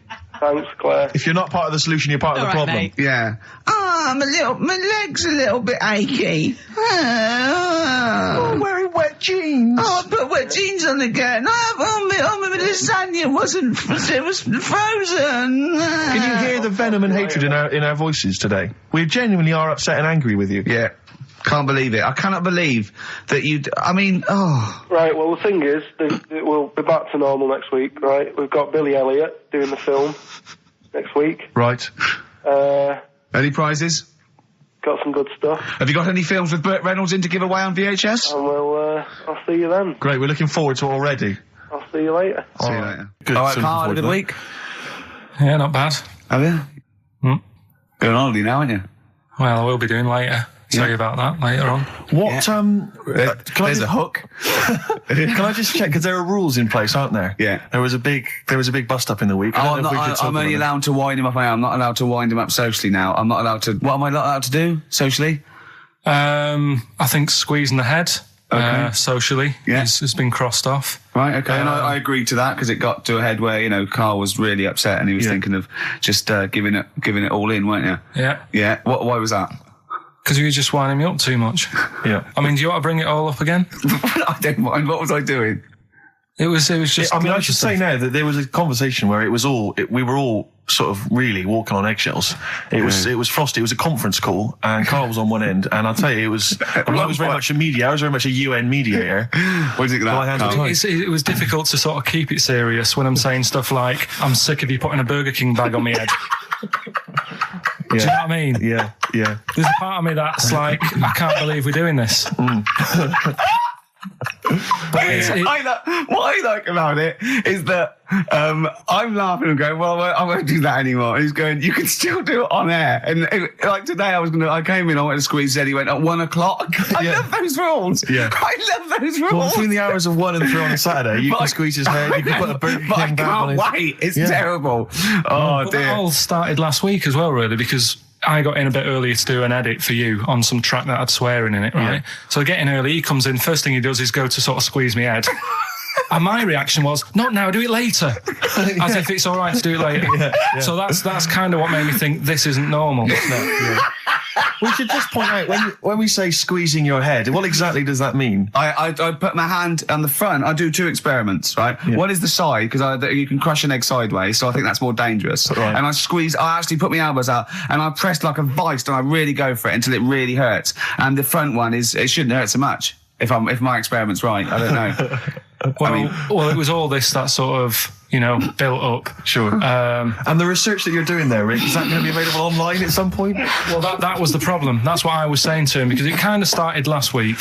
Well, it's been going on since we've known you. hasn't it, really? Yeah, but I just upped it last week. It got out of hand a bit. I upped it to when I think it got to ahead on Thursday when I filmed it. That was it, yeah. That's right, yeah. I brought in a cameraman to film me torturing him, and there was some people from the 6th floor being shown round. Yeah, some management and that, showing probably clients round, you know, sort of, they've probably been on all the different floors, same what all the different radio stations do. Fox. This is XFM, the sort of this sort of noise going on. Yeah. You see them all look down and saying, don't do that, right? Sure. They might want to spend a load of money. Yeah. Right? Yeah. And he's doing that, he's wrestling with me, he's filming it. So that's when I just thought, you know. It's mad, isn't it? And then when we were having the argument on the phone, I was saying, you know, has this been some sort of experiment? Yeah. He did. He said that, and of course I lost it. Yeah. But it's all good now. Do you want to squeeze his head before we play the next record? I won't at the moment because I mean we've got to get on. It's not right, and that annoyed me as well because I was trying to find out where he was going. I was filming him. I was going on waiting for Karl. Told Johnny he's meeting a mate at 6, which annoys me on 2 counts. And I'm just doing it to the camera, you know. So I'm gonna follow him and just turn up and go. All right, where you been? But then when I came and he went, I'm meeting a mate, and he told me where it was. So I told him that spoils my fun. Of course. Because you'd want to just track him down. I don't want him to like it. Yeah. Which is it's sort of pulled the rug under my carpet now that he's going to let me do you know what I mean? It's just, it's a little bit annoying. It's that thing though, you see. This happened years ago to me, right? When, you know, you get pally with someone and then you wind each other up and then there comes a time when you just go over the line. Yeah. Right? What happened? Well, it was this lad called Anthony, right? Who was my mate. Yeah. And we used to sort of always have a little fight in the toilet and that. Sure. Right? Punch each other. No, I want to wipe it. And the punches, you know, used to get harder and stuff. And then, you know, so he hit me harder. Turned out into a proper fight. Yeah. I chipped his tooth on the sink. Right? Right. This happened at school, and it was time for assembly, and I thought, and he's in the toilet crying. I thought, go to assembly. There's police in there in the assembly that day telling people about unnecessary violence. And you thought they were there for you? So I'm like, oh no, Anthony's going to come in a minute, like crying with all blood coming from his mouth. So I'm going to get arrested. Yeah. Did you go running and sleep? And that was an example of. Yeah. I mean, it kind of happened because I went out with a girl who he fancied. How old are we now? About 8 or 9. I think that's out of order, going out with a mate's girl. Yeah, but she didn't like him. He had like big ears and that. He had no chance. You're so why such a should dish. No, but do you know what I mean? All right, I haven't got the looks like I used to. Sure, when you were 8. But that's before the stress of, you know, having head squoze and that sort of thing. I have aged a lot since. Having your head squeezed. I love your own grammar. That's the past tense, is it? Squeeze or to have squeezed. Oh, he did squoze his head. Yeah. Oh, brilliant. So, you know. What about a bit of Bowie? Let's be my wife. Karl, I'm asking you. I think we can squeeze that in. Be my wife, Karl. Come on. Will you miss me on holiday? No. Really? No. What? He's joking, I assume, Steve. Well, I don't know. Can you tell? I can't tell whether he's serious or not. What do you mean, no? No, definitely not. I mean, I might, when I get back, I'll go, just have a quick chat, but I'm not going to be sat there going, I wish I was back in London for Ricky to, you know. Squoze my head. We've sorted the head problem out. Yeah. No, I still won't. No? Okay, well, that's still what I'm saying. Nice to do that one again. Always. Metal Mickey, Suede on XFM 104.9. Wow. Nearly over with Ricky, Steve and Karl. I've done another little sketch for you, Karl, because I was excited by the fact that we raised that money. So I've done a little... Well, it's not over yet. It's like people go to the website and if they think it's worth more than 50, they can say, I'll give you 55 or something. Well, they haven't done that yet. No, but they can put that on next week and they can frame it for them, can't they? Well, if they have a look, xfm.co.uk/Ricky, you can have a look at it if you want it. Just pay some money and... Now, it'd be worth a bit of money, won't it, in a few years, when we're all dead. Mm-hmm. Now, listen, Karl, you're going on holiday. You need a little rest, don't you? Yeah. What's the vibe? What's the vibe of the day? What's the crack on holiday? Come on. Where are you going? Madeira. Right. Good. It's for Suzanne's dad, right? My girlfriend's dad. He's 60, so... Yeah, that's the average age in Madeira. Checking. Is it? It's quite, yeah. Well, my mate Damo went to Madeira, and he was worried about sort of terrorism on the plane, and he looked around and he thought, well, if someone gets up, someone will wrestle him to the floor, and he looked around, and he was the only one he realised could have got out of his seat quickly enough. So you'll enjoy it. It's quite quiet. It's nice. It'll be all right. I mean, it's the first time a mum and dad have been away, so... Whatever. Abroad, yeah. So they're worrying about... They just don't understand the rules and stuff, so they're panicking a bit.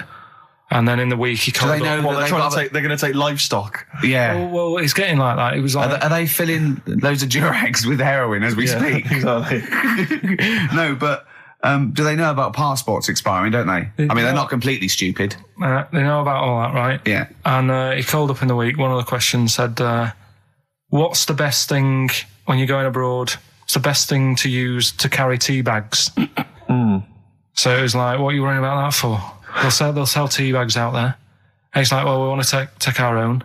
It's like they'll sell tea bags. Yeah. And he's worrying about that. He's saying, can I put it in a glass jar? So put it in a glass jar then.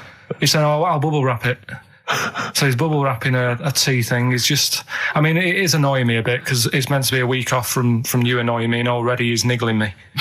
Yeah. But you are easily wound up. You are a very finicky little fussy person. You don't like the slightest bit of pressure. See, I thrive on pressure. I'm working here, working there. That's the way I work as well. That's always doing stuff. Monkey news. Do you know what I mean? Oh yeah, Monkey News. I got an email. I won't read it to on air. It's rubbish, but that's one feature. That's my bit done. That's all I have to do. Well, I'll tell you what. When I'm away next week, do Monkey News and see what you can find out.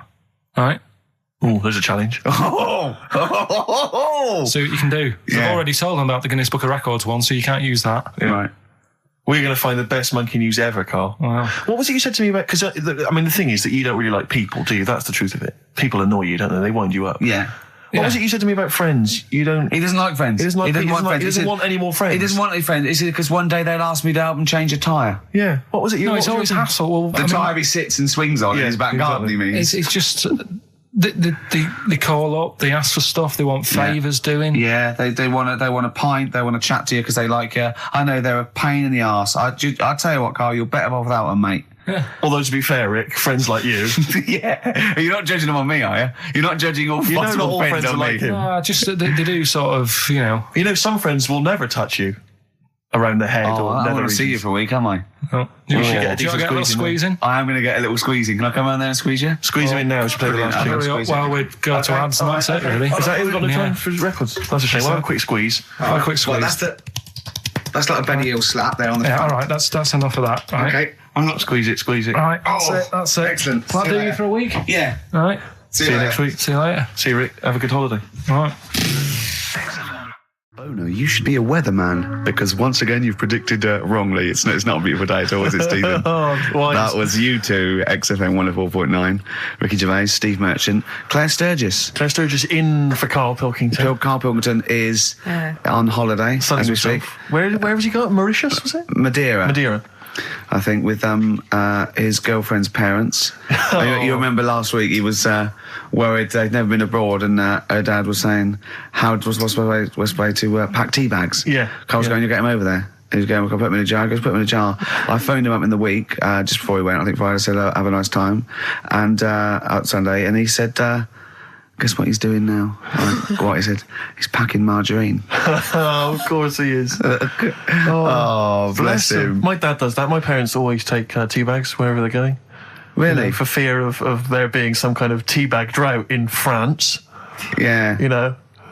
Is it wrong? But I mean, I don't know. Is it because of maybe English breakfast tea you can't get over there? So but you can. Can you though? I mean, you can get peach tips. You know, you tea can is probably the single most popular drink in the world. I know, but what about the fancy foreign teas, your Earl Greys and the like? Well, I don't know. Because I want good English breakfast. Don't bother me with Earl Grey. I don't know what that cup of tea is. It's not tea to me. It's laughable. It's weak. It's pathetic. Do you know what? Earl Grey with a little bit of skimmed milk isn't so bad. Oh, yeah? Yeah. Oh, And is your husband a fan?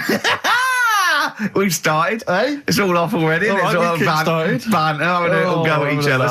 Sometimes sort of pretending, you know. Sometimes pretending we're not close mates. You know, Yeah, close and friends, you know. all that innuendo and that. Oh, smutty. Yeah.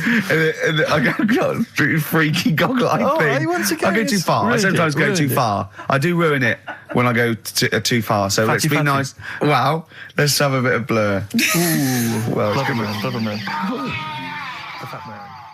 Placebo and Bitter End. XFM 104.9, Ricky Gervais, Steve Merchant. Claire Sturgis in for Karl Pilkington. Doing a good who's job. in Madeira. Indeed. Is that where the cake's from? Yeah, it's named after, I think. Yeah, Excellent, Yeah. excellent. It's nice, lovely. It's sort of. I don't know where Madeira is. It's sort of off Africa. Okay. But it's, I think, Don't a lot of Portuguese. old people go there? There are a lot of old people there. There are a lot of Well, old people Karl there. is essentially a He's old before his time, 50-year-old man in the body yeah. of a 30-year-old. Yeah. I know, yeah. I think it. Whereas Ricky Gervais. Whoa. Oh, Party by the pool. It was actually really good. I'd much prefer that than we went to Greece once, and we wandered in this place by mistake going through this, and it was just full of people in Everton shirts and Liverpool shirts and just drinking lager. Like, oh, where's the fun in that? And just I can't. The idea of Butlins, millions of families screaming around would drive me Butlins mental. is the most extraordinary place I've ever been to. I went there with a bunch of We friends. can't slag it off, but I mean, not Butlins specifically, just anything. No, I'm not slagging Butlins off. No. It's just But it was an just I've never been to an Butlins, extraordinary yeah. place. The bars themed. One bar themed in the Wild West style. Brilliant. But a tribute band to Status Quo playing. Really? It was extraordinary. So you walk in the swing doors, and there's Status Quo playing, and everyone else is all the staff dressed in cowboy outfits and cowgirl outfits, serving drinks. I've told you this before, but I sneaked into Butlins. We sneaked in one night, and we didn't know what was on, and they were serving lager and chips, and there's just loads of families and lots of northern men in short sleeve shirts and kids running around and stuff. And so they just arranged the chairs in the sort of dance hall, and they went, and now, ladies and gentlemen, the entertainment for this evening is David Copperfield, not the magician. And it was the bloke from Three of a Kind. Of course. He came out, he did it all, he did all the jokes, he did all the, hello, how are you? Oh, you're nice. You know, to people in the audience. And then his finale was he stood on a chair because there wasn't a stage, and he did classical gas, seriously, on guitar. And then they went out, right, and he went, thanks for it. He went off, and they stopped clapping, and he came back on to get his jacket. Oh dear! Oh no! Yeah, it was great. There was also a girl-boy duo in blue satin called Joint Effort, which I was loving. And at the end, right, I think it was on a Saturday night, so people were leaving sort of the next day, or the Friday night, they're leaving the next day, and the kids and that were sort of like going to Redcoats, and they were crying. Right, and all the Redcoats and Joint Effort, and they did "We Are the World." Oh wow! Amazing! What an amazing night that was. Extraordinary. Yeah, They Yeah. are incredible places. yeah. Blur, Out of Time on XFM 104.9. Ricky Gervais with me, Steve Merchant, Karl Pilkington. Yeah. Steve's a bit quiet. He's got a bit of a sore throat. Oh, a bit of a sore throat. Murder all week. It's been murder, Rick. We couldn't work all this week No, I've been because off sick. Steve's been in Bristol. Karl, you're not impressed? It's just, I don't understand why having a sore throat sort of. Oh, he's done you. Right, what if the sore throat was so painful it was like you've got broken glass and razor blades in your throat? You can hear now that I'm not even speaking from down in the throat, I'm speaking from the very top of it like that, so it sounds a bit weird. But you're right. What? Your hands are all right, aren't they? Yeah, but we talk when we're writing, don't we? I can barely talk. It was it was agony. I couldn't sleep because it was so painful. Even when I was just lying there, motionless, it was hurting. I just was surprised because we got back off holiday and called Ricky and said, all right, is Steve all right? And he said, he's had to go back home or something, and he's stayed there because he's got a sore throat. Yeah. I didn't understand why you can't, just go home. I mean, how old are you? What? I don't understand why you've got to be 29. at your mum and dad's when you're feeling I a bit ill. happened to be at my mum and dad's, now I'm talking like you, when this sore throat really kicked in. So I thought I may as well stay and get a bit of the creature comforts of home. Do you know what I pictured though when he told me? See, my parents aren't like yours, Karl. Your father would have popped down to the phone box and maybe looked to see if there were any kind of throat lozenges. Strepsils. Yeah. Whereas my mum phones at the doctor first thing she can. I'm straight down there with my dad. They're snapping into action. They're trying to sort me out. It's a bit like that Ronnie Corbett thing, isn't it? Sorry. That sorry thing. You're right, Karl. Yes, you're absolutely right. He's just like that. Oh, No, dear. it's just because You just went on holiday with your parents. Well, not with mine. No, with right. Suzanne's, and it won't be happening again. So Well, that's that sorted. we'll have Didn't more work about out that for a little you? bit later. Pain Well, in the luckily we came in a few times, didn't we? We've been here since about 11:30, haven't we? Yeah, sorting Doing it. stuff out. Doing a show. What, have you been squeezing his head or?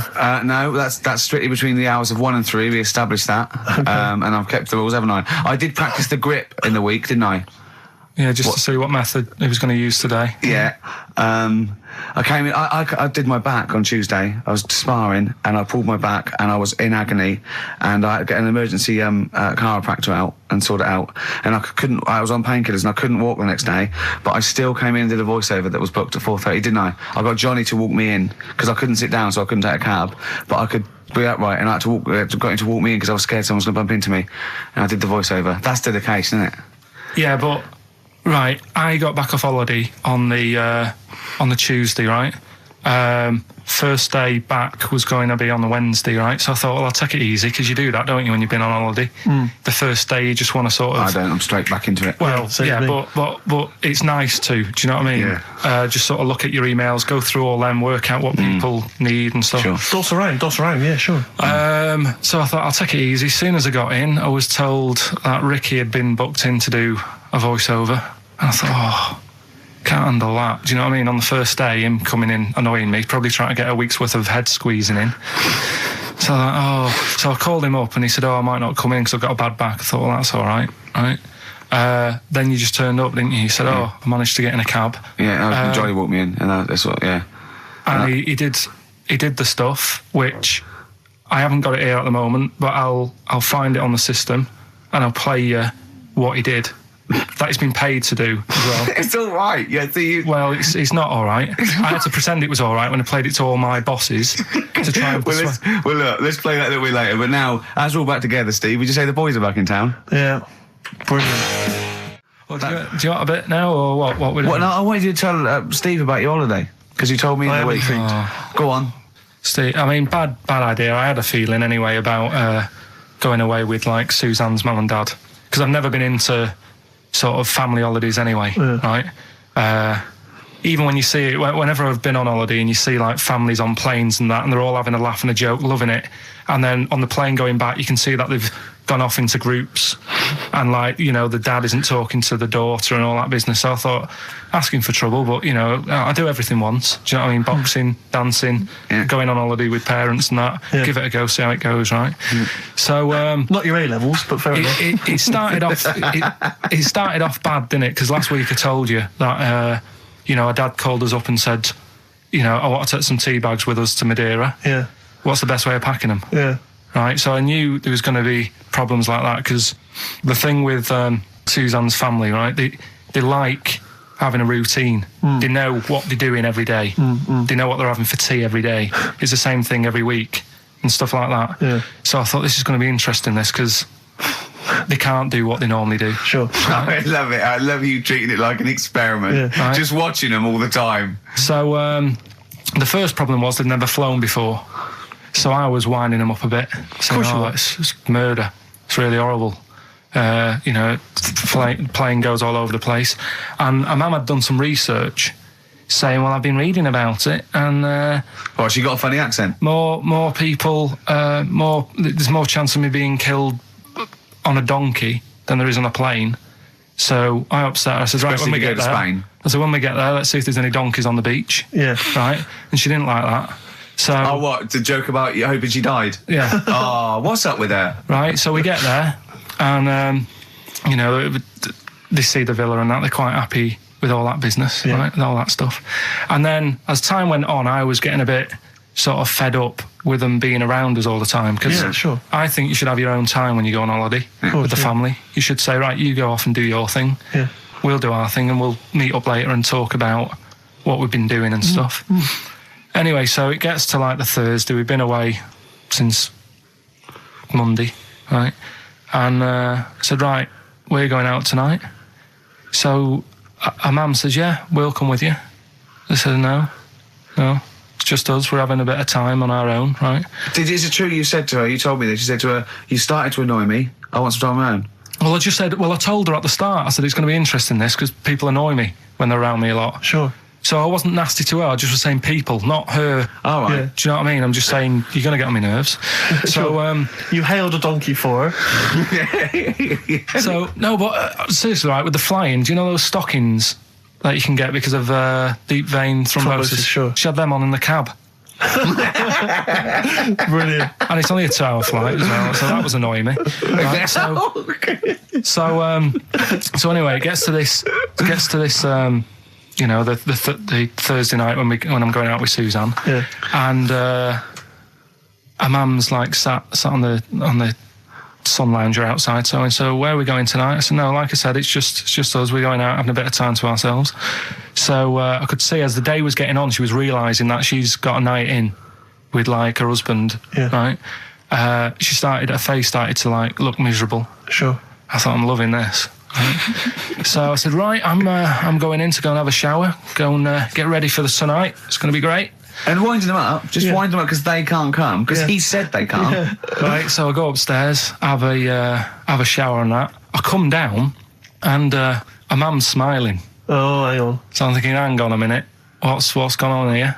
So I went to Suzanne, I said, why is your mum smiling? She's not coming. She said, no, but my dad said he'll take her out now. So in a way, she was happy because she got her own way, which annoyed me. That annoyed you, sure, because you wanted to... Like, you don't even want her husband taking her out?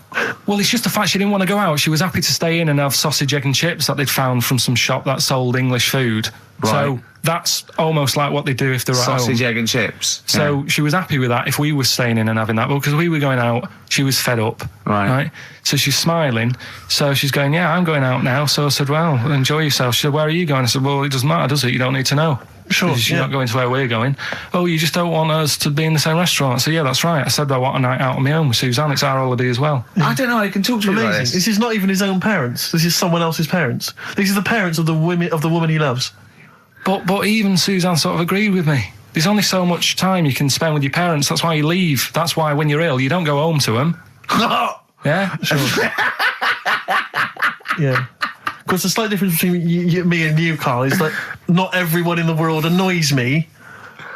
Well, not everyone does. Just I can see what I felt a bit guilty that week when he said I was annoying him, but I realise it's not my fault now. No, everyone annoys him. Yeah. So yeah, it was an all right holiday. It was good to get back. Brilliant. Won't be doing it again. So. No. And what now would you say is your relationship with Suzanne's parents? Is it a frosty one? No, I just think they know that I don't like to put up with them for a long time. Yeah. I mean, when we were packing, a man was upset because like she really liked the place where we were staying, right? Because it was quite a big villa because there was a few of us. There was a brother as well with us, right? Yeah. So our mum said, "Oh, I love it here." She said, "I'm definitely going to book this place again." I said, "It's a bit big for two of you, isn't it?" Just being sarky, like we're definitely just. I said, because I won't be coming again. You're like, I don't know what you're like, Karl. You're a monster. You're an absolute monster. You're one of those people that goes, I say as speakers are fine, I say as and gibbered what the wibble. Yeah. And never the way will slap. You're like a middle-aged man. You're like an old man. You're like an old man and you're what, 30? I'm just imagining you scraping along in clogs and a flat cap going, oh, that tree's got to come down. Yeah. Puncturing a kid's ball if he kicks it into your garden by mistake. Yeah. Refusing to give it back. Yeah. Gather round. Yeah, there were once Chinese kid as hairy as that cow, which is weird because there's not many Chinese people that are hairy, but this one, I tell you, it were back in 1990. Grandad, are you eating a Twix? But are you comfortable being nude and that? We've done this. Well, I don't know what this is. We did this last week about, are you comfortable being nude? No, I know, I was talking you're about probably that. most comfortable being nude. It's just probably not in public. Well, Ricky's only really comfortable nude when he's eating. Yeah, there's nothing to get, Yeah, you can just wipe yourself down. Yeah, you just sit in the bath, yeah. No, but I talked about that, and then when I went home, I was talking to Suzanne about it, and she said, "What's all that about? You don't like being nude, right?" And I said, "Well, it's not." It's like I'm part of an Alan Bennett play. It's just, I love the way you talk. Remember once, right? I don't know if I should talk about this really, but well, that means you should. So go on. Go on. Oh yeah, right. We went to Tenerife, right, one year, and I was still living in Manchester. I'm scared now. Yeah, I don't know I what's said that. I'm actually scared. I'm thinking about Suzanne, but she's. Well, I don't want to know anything about Suzanne, to be honest. No, but it involves me more. Let's hear the story. But I'm just explaining to you that I don't like being nude. Yeah. So you're in Tenerife. In Tenerife, right? Didn't have much money. Stayed in this apartment that wasn't that nice, right? Had the cockroaches in it and stuff, right? Yeah. Didn't have much money to go out at night. So we're in this sort of death trap of an apartment, right? Anyway, so when I was younger, right, I had a bit more energy. So he's 30. 80, I know. So, you know, start having it away a bit. It's a joy. Beautiful. It's so, good, yeah. I've been here to a while. I love it. Go on. Right, so, you know, doing what I do, right? Yeah. Someone starts banging on the door. So Suzanne Everyone's says, at it. Right, so you mean knocking on the door? Right, okay. knocking on the door, right? So Suzanne said, you better get it. So I said, I can't get it now, can I? I'll have to wait a bit. Right? I can't go to the door. Go on. So the banging's getting louder. Yeah. Someone at the door. Yeah. And she's like, hurry up, it must be important. I'm like, in a minute. So anyway. I don't want to know anymore. No, come on, finish the story. Open the door. It's a fireman. So I just stick my head round and he's going, you'll have to get out. The building's on fire. Right? So I'm like, in a minute. Sorry, you weren't still having sex at this point? No, but, you know, Right. still sort of got to wait a minute or I can't get my pants on. Oh, Carl, I wish I'm so sorry. Right, go on. So now So the place is burning down. So it could be a serious big fire going on. Yeah. I'm sort of waiting. You can hear people sort of screaming and that, panicking. Is that because the door's open and you're nude? The fireman's saying, will you get out, I'm saying, in a minute. Right. And Suzanne was saying, you know, think of something that's not sexy. Sure. So I was thinking of people, you know, thinking maybe down in a fire might sort of calm me down. Yeah. Then the fireman said, we need a big pole. Yeah.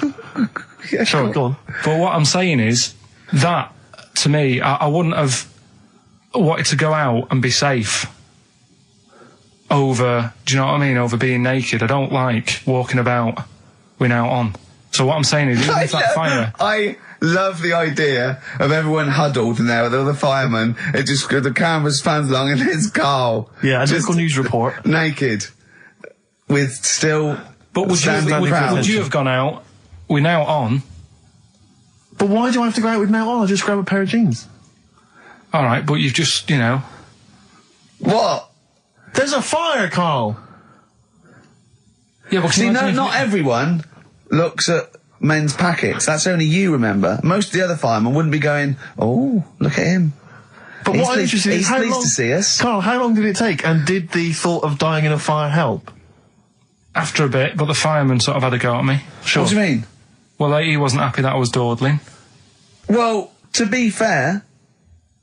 But what can you do?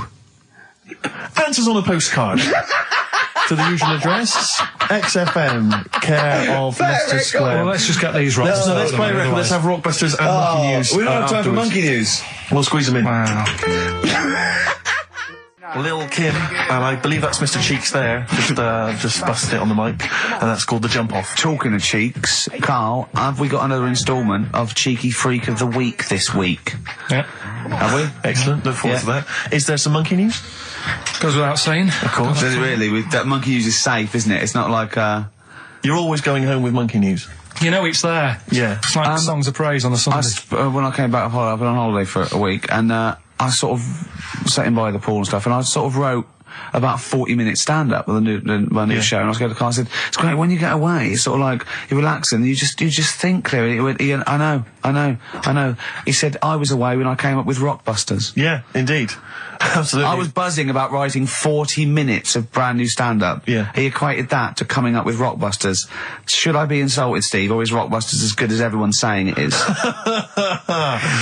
Is it the one good idea? Is it like E equals MC squared was to Einstein is to, you know, Rockbusters is to Carl? What if I do this, Rick? What if I played you some adverts right now? Yeah, and then we we came talk about back it. with some Rockbusters. Yeah. You could make the jump for yourself. Maybe I'll do Rockbusters and show people how easy it is to do it wrong. Adverts, then Rockbusters. And a cup of lovely coffee. Cup of coffee in the pub. Yeah, Cup of cup of coffee. coffee. I want a cup of coffee. So I wanted to ask you something. You know, but again, we've got to be careful here. You know when you wouldn't leave the building that was on fire because you were standing proud. Hang on, we need this. Some people now don't know what you're talking about.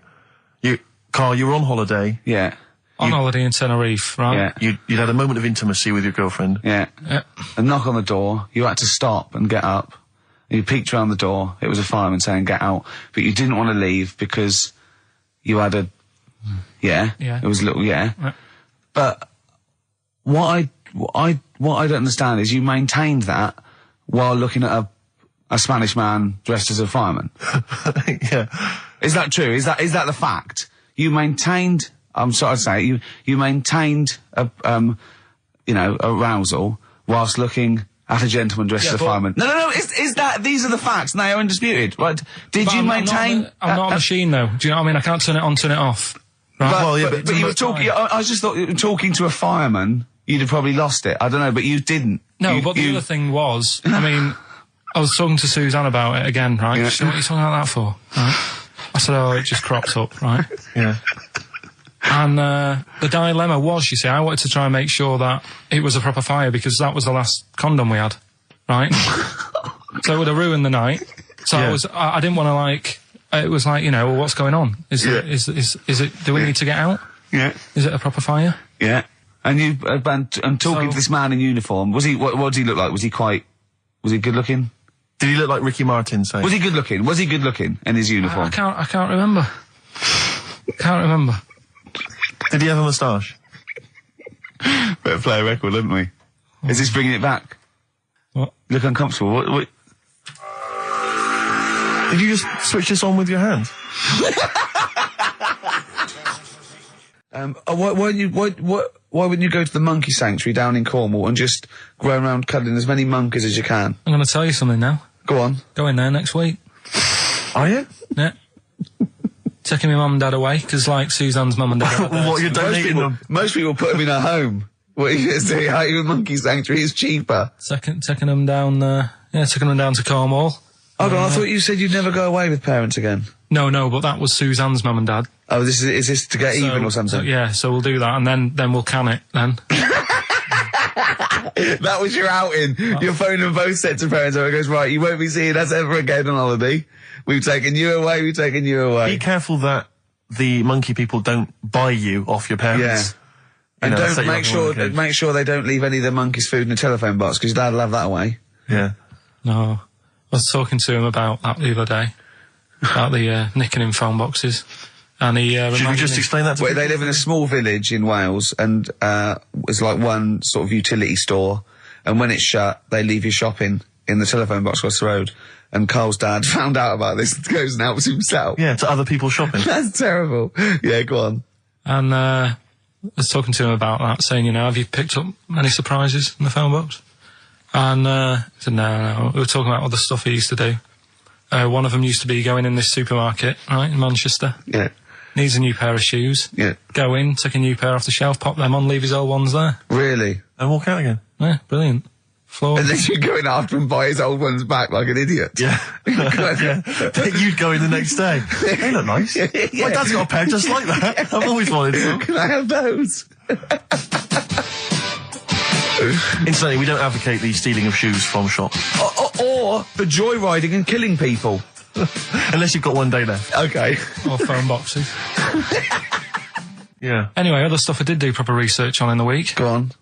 Having testicles done. Having your testicles done? Yeah. What does that mean? Same magazine that was doing the hanky coverage, letting you know what all that's about. It was like a great magazine. How can we get him as a pundit on these news shows like Newsnight? Do you know what I mean? Sky News. On there, wouldn't he? Just on there, just ask him what they think. Wouldn't that be amazing? Is there a producer out there that would take a chance on Pilkington? It's Pilkington, Raggy Omar, Ian Hislop, and a panel of people, and they just ask people. Yeah. So you can have your testicles made bigger. Why would you want to do that? Well, that's what I was asking. What's the point? Well, the actual testicles, or do they just inflate your ball bag? Because you could do that, couldn't you? You could have some air injected so it was like a big... so they'd look bigger, but they'd rattle around inside, wouldn't they? Make a little noise, wouldn't it, when you're at... like manacas. Like some kind of instrument. Yeah. Like, or sort of like one of those African instruments. It's like a big sheep's bladder with all. There's Pedro on the maracas. Yeah. He just, yeah. Yeah, just stripped to the waist. Yeah. Just, yeah, with us hanging out. Why- and then why when you're sort of like, the neighbours would think, what's he doing? He's been playing those maracas all night. And really, you would, you know. Why The mouse with the ear on its back, go and keep it down. Yeah, this is really loud to me. Eh? Why would someone have that done then? You brought it up. Yeah, Well, presumably so that they could draw a little funny face on them. Yeah. Obviously. And you could let them down after the holiday, like you do a Lilo. Exactly. Just let 'em- on holiday you're floating round, you know, like you're just in the sea with your big instrumental maracas, right? Just floating. You're having a whale of a time, like people playing it as they go past. Exactly. All right, Carl. All right, Become a bit of a sort of local celebrity. Yeah, look, there's Carl with his floating maracas, like a big jellyfish, right? Yeah. And then the end of the holiday, or Saturday, If you've got a little pair of tight speedos, it'll be like Jordan walking around. and then you just like Just let them down when you come let back. the knackers down for the plane. Yeah. Because apparently they do get bigger, don't they, as you get older? When you're an old fella. No, I think they get lower. I think that's it. That testicles and breasts get lower. Is that purely gravity? I think so, yeah. Probably stretching a bit, innit? So is Wear the and tear. Is the old fellas who are walking about saying, "Oh, sick of these"? No, they don't tread on them. Well, that's You know, why old people have always got to have a little sit down. You know, Yeah, for 100 yeah. metres. Yeah. Put them in the socks. Exactly, yeah. Or they can have I suppose you can have like a little ball lift. You can have a facelift, can't you? Have a little nip and tuck. Put on, or probably a facelift would help, wouldn't it? Because that, if you pull your face up. That's going to bring the skin up. Bring up a little bit, yeah. Don't go too far. You'll have a little knob as a tie. But you can, you know, you can tighten stuff up. Speak for yourself. Steve with his kipper tie. That's a lovely tie you've got there, Steve. And you look so young. Yeah. What's that little sack underneath it? That little brooch. Well, wait. Playing with your little maracas all night, Carl. So, a chicken with teeth, and you can have your balls done. Imagine Kirsty Ward, whatever her name is, on Newsnight, saying that. And now, 2 features of the week. The war in Iraq, let's forget that. Who wants their knackers done? And look at this chicken. Careful, it bites. I think we should send this link to Dr. Fox and see if he thinks there's an improvement on what he heard during the Play a sonas. record.